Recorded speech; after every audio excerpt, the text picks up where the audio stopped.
just do a little intro here. What's up, guys? Steve here. 1, 2, and what? Damn, shut up! You're doing my thing. What's up, guys? Steve here. 1, 2, and 2, and Chase Magic Duel buses. We're at beautiful Central Park in Manhattan. Here we got a big old statue. We got Trump Tower over there. And freaking, what is this? Columbus Circle. Oh yeah, I got what is it? Whole Foods over there and everything. And Time Warner Center. So let's go on another park adventure.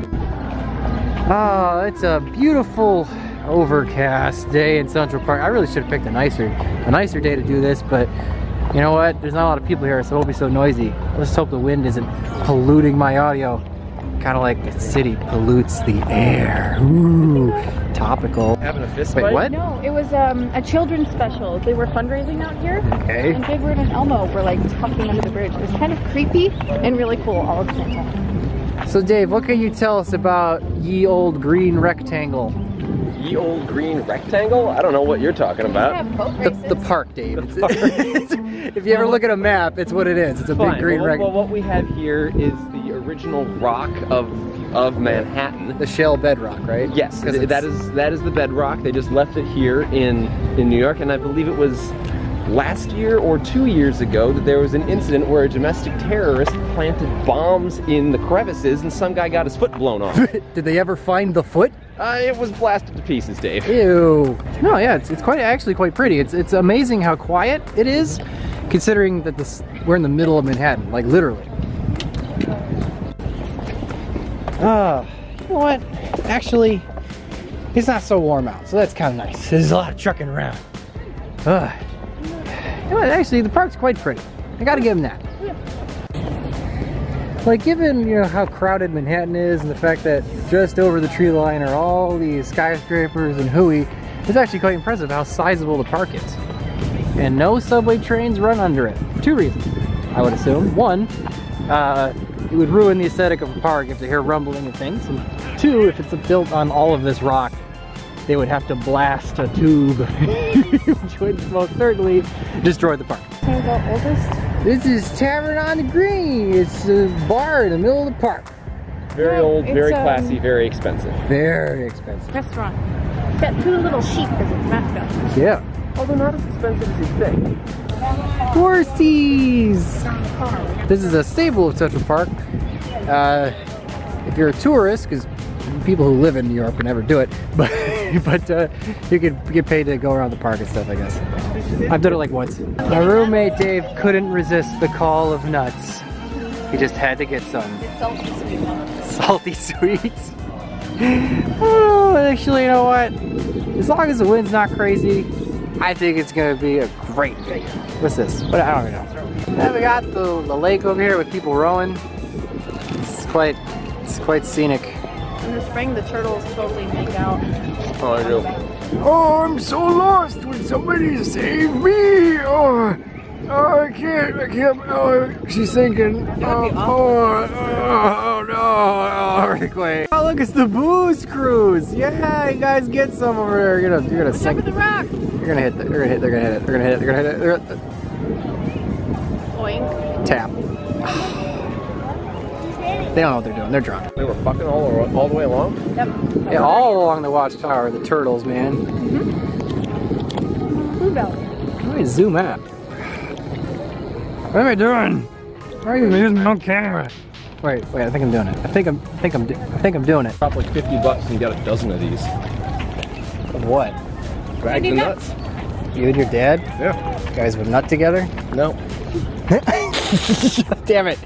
Trying to get you to walk into that one.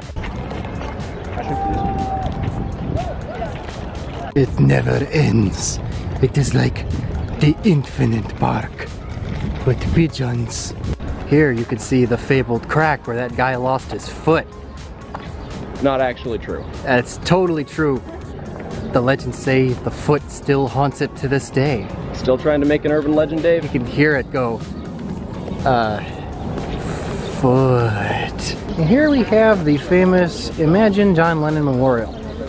The Beatles thing. Every once in a while I come down here, you got people singing and looking at the thing, taking pictures. It's selling artwork. It's quite the It's quite the stop on the whole Central Park thingy, but what's it? All right, here we go. Here's where the foot is. You know it. The park that never ends. Ah, Dave was just telling me the interesting story of the history of horse poop in the city here. Well, as Caitlin had originally said, back in the day when horses and buggies were used for everything. Oh my God, they're LARPing. Excuse me for a moment while we take a break for LARPing. We got some LARPers and hip hop thing. Skate park, Dave. The skate park. Oh God, I'm out of breath. Julia's relationships are such a failure. Oh, gotcha. This is a gorgeous part of the park, though. Yeah, this is great. Here we got the amphitheater. Oh, yeah. All the iconic stuff. Anyway, guys, it's now time for the special part of the video where we actually make this a Yugi tubing video, not just me walking around Central Park here.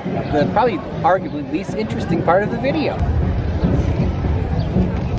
Regional season is starting to wind up, meaning we're getting closer and closer to nationals, meaning if you really want to get your invite, you need to desperately get to a regionals and get your invite and get that top 32. And when inevitably, when you're going to a more professional tournament, the thing that you need to consider is whether or not you want to play meta or you want to play rogue. The biggest problem with this whole dilemma, what deck to play, which is probably arguably the most important question you can ask in Yu-Gi-Oh!, is that if you want to play meta, what are the advantages and disadvantages of that? And if you want to play rogue, what are the advantages and disadvantages of that? We're going to start off with meta because it's probably the easiest one to talk about because it's pretty obvious. When playing a meta deck, the biggest advantage to that is it is currently most likely to be the best deck because everyone is playing it. Because everyone's playing it though, it does not give you any advantage, but it is most certainly putting you on even ground. At that point, what comes down to what gives you the edge in a mirror match at a big tournament is whether your tech choices are better and whether or not you are actually more skillful with the deck in general. However, the disadvantage with this whole thing is if you are not the most skillful player with the deck, there is literally half the other player base at the big tournament is most likely going to be better at it than you, meaning you're not going to have any edge, you're just wasting a bunch of money on Ash Blossoms at that point. So your other option at this point is you can play a rogue deck. For a rogue, we're going to consider anything below tier 2, because tier 1 would be considered a meta choice, just not the best deck, but most likely the closest runner-up. But no, a rogue deck is going to be something that most other people at the tournament aren't going to play, and a mirror match is going to be highly unlikely. Why would one person ever go to a tournament choosing a deck that is objectively worse than what everyone else is playing? Well, that is where you get to have some fun. A rogue choice is normally a great option for going to a big tournament because half the time the people you're going to be playing against have literally no idea what your deck is going to do, and sometimes it's not that your deck is good, it's just that your opponent doesn't know what to chain to, what to negate, or what to interrupt, so by the time they figure out how your deck is working, the duel's gotten away from them, and at this point you're actually going to win. Other times meta decks just don't have any natural counter to certain rogue decks, or for some reason that rogue deck has a natural counter to the meta deck. In that case, you're playing more of an anti-meta strategy. Obviously, consistency and power ceiling are going to come into a big play here. Those are going to be your disadvantage with rogue because it is not as good of a deck, so even though it may have some pointers and might catch somebody by surprise, by game 3 your opponent might know what it's doing at this point if they're a good player or they're inept at the game, or apt at the game. If they're inept at the game, you don't have to worry about much of anything, kind of like me. But by the time you get to game 3, your opponent is definitely going to know what your deck is doing, and then any element of surprise is probably lost. So what it comes down to is when you go to one of these big tournaments, you're trying to get your invite, you need to weigh your options. Is there a solid anti-meta rogue option, or if you have the deck half built, play meta and just be really good at it. I'm not going to sign off here. I think we're going to look around the park a little more, and then we'll do my sign off at a few other points, get a few more landmarks, get you guys a good feel, because this is a big stop on the Magic Duel Bus, because this is one of the most iconic places in New York City. So let's walk around, and down in the comments below you guys can talk about what your choices are for the current rogue strategy you want to play at a regionals. A Magic Duel Bus t-shirt. A Magic Duel Bus t-shirt? Yeah. If that isn't an absolute nightmare of a copyright infringement, maybe I'll get Ryan to commission a Magic Duel Bus t-shirt. It's satire, it's totally protected. Now this is one of the more iconic strips of Central Park. This is the mall. As you can see why, because it's one of Das prettiest and most well kept, and clearly really gives you an idea of just how big this place actually is. Some of you may recognize it from quality movies like Made in Manhattan. Is that a quality movie? Yes, I love J-Lo. What are you talking about? I don't know what that is. I'm so lost. Where am I?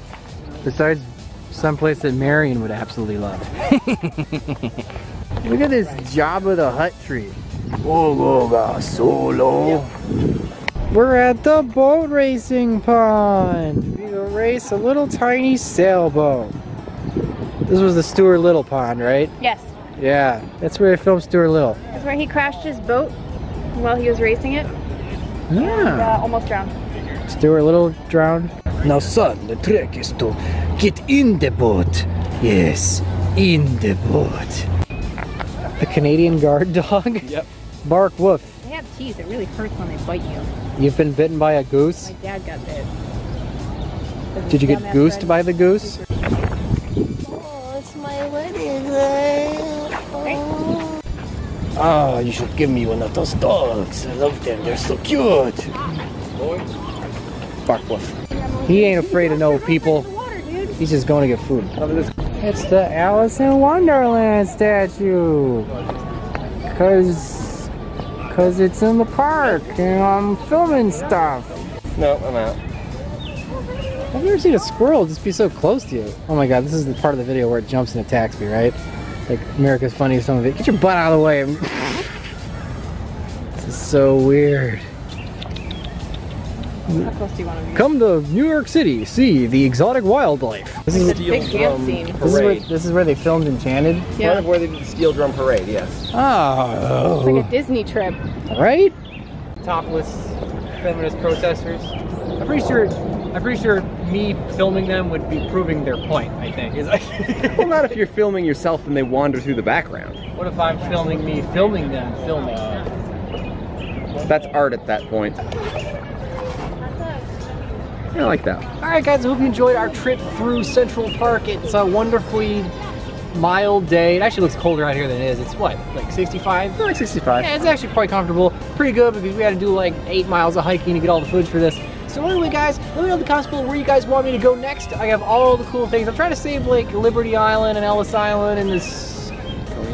what? Coney Island. Coney Island for later in the series because I gotta build up to something. So if I got something more niche you guys want to see, I would absolutely love to take you there. And if you have more iconic, I'll take you there eventually too. So let me know down in the comments below what you guys think. Remember guys, if you don't throw the manhole, I'll see you guys next time. Let's get some beer. Remember to subscribe so that you don't miss any of my totally rad dueling. Watching more of these videos is almost as fine as Taya's ass? What? I'm not saying that. Fine. Then it's time to duel.